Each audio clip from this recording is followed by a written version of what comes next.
অন্যদিকে আত্রেই নদীর জলস্তর বৃদ্ধি পেয়েছে আর এই মুহূর্তে নদী তীরবর্তী এলাকার মানুষজন তারা আতঙ্কে দিন গুজরান করছেন। নদীর জল ঢুকছে বালুরঘাট পুরসভার আত্রেই কলোনিতে।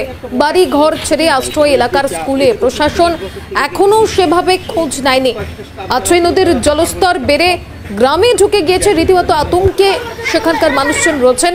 যেমনটা জানা যাচ্ছে, আত্রেই নদীর জলস্তর বৃদ্ধি পাওয়ায় জলমগ্ন বালুরঘাট এবং আতঙ্কে রয়েছেন তারা। বাড়িঘর ছেড়ে এলাকার স্কুলে আশ্রয় নিয়েছেন তারা। শঙ্কর রয়েছে আমাদের প্রতিনিধি সরাসরি। শঙ্কর, এখন কি পরিস্থিতি এবং তাদের অভিযোগ প্রশাসনের তরফ থেকে এখনো সেই রকম তদারকি করা হয়নি, কি অভিযোগ হচ্ছে?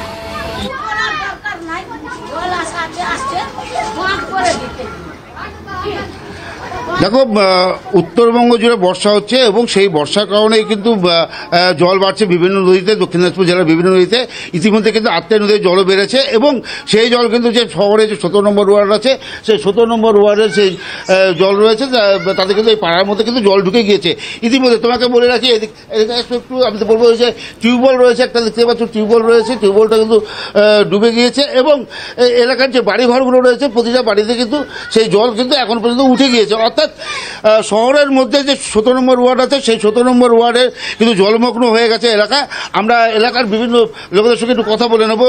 একটু ঠিক এদিকে ঠিক কি হয়েছে আপনাদের এখানে? প্রতি বছর তো জল আসে, কি প্রতি বছরে জল আসে, বাড়ি ঘর ছাড়ে। যে দিনে বাড়ি থাকবো সেদিনে আমাদেরকে বাড়ি ছাড়া হয়।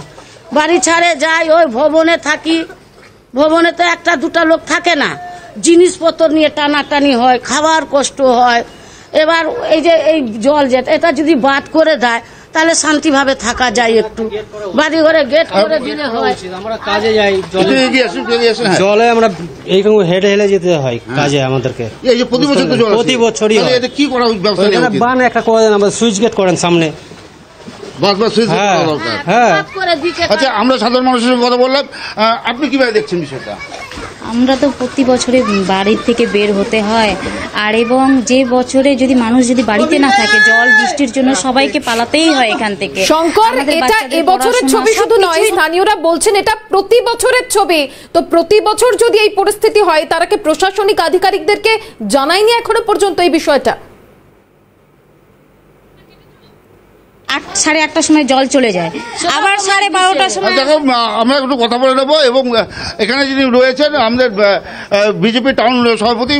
দাদা, এই যে প্রতি বছর মিউনিসিপ্যালিটি থেকে জলটা মানে মিউনিসিপ্যালিটি দেখছে না, প্রতি বছর এই ওয়ার্ডে জল উঠছে, কিভাবে দেখছেন আপনারা?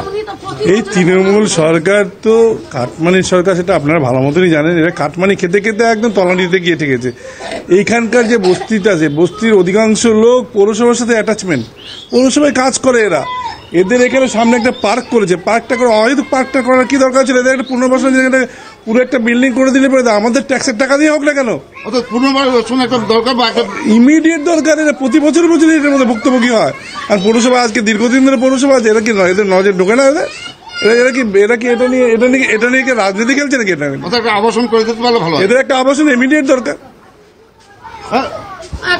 দেখো, যে বিষয়টা উঠে উঠছে তাতে কিন্তু বলছে যে এখানে হয় একটা বাজেট দেওয়া দরকার রয়েছে, অথবা একটি আবাসন করে যে ঘরগুলো রয়েছে, সেই আত্রেই কলোনির ঘরগুলো একেবারে সমস্যার সমাধান কবে হয় সেদিকে অবশ্যই নজর থাকবে। আপাতত ধন্যবাদ তোমাকে।